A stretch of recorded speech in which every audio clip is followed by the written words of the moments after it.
for this question, the question says that given that the roots of the equation 2x squared minus 5x minus 6 equals to 0 are alpha and beta.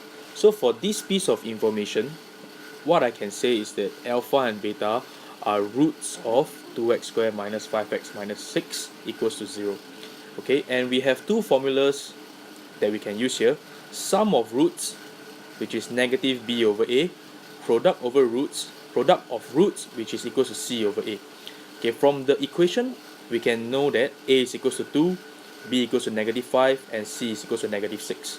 So in this case, we can actually say that alpha plus beta is equals to 5 over 2. Alpha multiplied by beta is equals to negative 3. With these two pieces of information, we are ready to find the value of alpha square plus beta square. How do we do this? Okay, so let's move on. Okay, you can see that alpha plus beta bracket square, this is actually a special product, is alpha square plus 2 alpha beta plus beta square.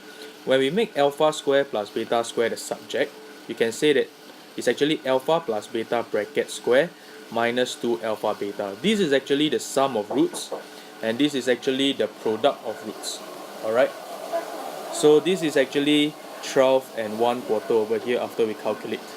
Okay, so this is the value for part A. For part B, now we are asked to find the equation when the roots are 2 alpha over beta and 2 beta over alpha. So again, we have to find the sum of roots. So the sum of root is when we add them up. So I combine these two fractions into one.